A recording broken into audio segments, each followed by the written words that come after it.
হাতের সুতি শাড়ি আর ধোয়া ওঠা চায়ের গরম কাপ আর সাথে কতগুলো planning. Hi everyone, welcome to my another blog.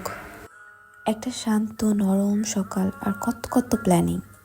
সেদিনের সকালটাও কিছুটা এমনই ছিল। বাইরে লাঞ্চ করা থেকে সন্ধ্যার চা পর্যন্ত কত কত প্ল্যানিং। কি পরবো, কিভাবে রেডি হব, শাড়ি পরবো না কামিজ পরবো, কি জুয়েলারি পরবো, কিভাবে সাজবো। আবার যদি সব কিছু পারফেক্ট না হয় তাহলে তো আবার পিকচার্স ভালো আসবে না, আর পিকচার্স ভালো না আসলে তো আর ঘোরাঘুরি পারফেক্ট হবে না, মুডই স্পল হয়ে যাবে, রাইট? বাট আলহামদুলিল্লাহ সেদিন সবই পারফেক্ট ছিল, সবই একদম মনের মতো হচ্ছিল। ঠিক দুপুরের সময় আমরা বের হয়ে গিয়েছিলাম, কজ আমাদের প্ল্যানিং ছিল যে আমরা দুপুরের লাঞ্চটা সেদিন বাইরেই করব। আর আমার খুব কাচ্চি খেতে ইচ্ছা করতেছিল। কাচ্চি খেতে আমরা কারণ বাজারের স্টার কাবাবের ব্রাঞ্চে গিয়েছিলাম। আর স্টার কাবাবে আমার সেদিনই ফার্স্ট টাইম ট্রাই করা ছিল, and test was pretty much good. ওদের মাটনের পিস ছিল টোটাল 3টা, আবার রাইসের কোয়ান্টিটিও ভালোই ছিল। তো আমার ওভারঅল ভালোই লাগছিল, আর এত ক্ষুধা ছিল তাই কাচ্চি পেয়ে গপ খেয়ে নিলাম। আর মাটনের পিসগুলো অনেক টেন্ডার ছিল। যদিও আমরা কাচ্চির সাথে কাবাব অর্ডার করতে চেয়েছিলাম, বাট সেদিন কাবাব অ্যাভেলেবেল ছিল না। আর দুপুরের লাঞ্চের পর তো আমার চাই। আর লাকিলি চা খাওয়ার জন্য সাথে সাথে উঠে অন্য কোথাও যাওয়া লাগেনি। ওদের চাটা এত ভালো ছিল, খুবই ঘন ছিল। এরপর লাঞ্চ চা সব শেষ করে আমরা ঘুরবো বলে বের হয়ে গেলাম। তো চলে গিয়েছিলাম দোয়েল চত্বর।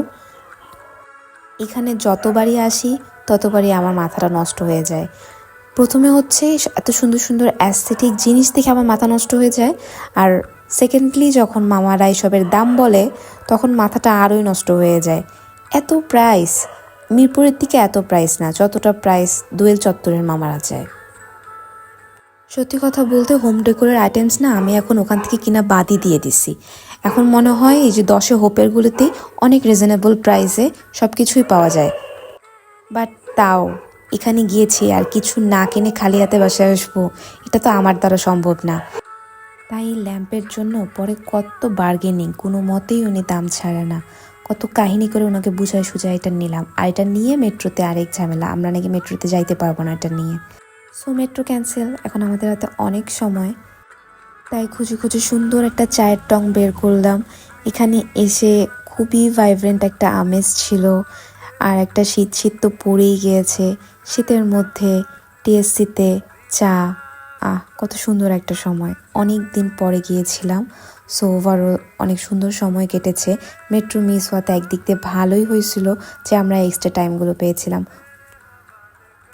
সো আমার আজকের ব্লগটা ভালো লাগলে অবশ্যই কমেন্ট করবা, বিকজ তোমাদের কমেন্টে আমি অনেক ইন্সপায়ার হই।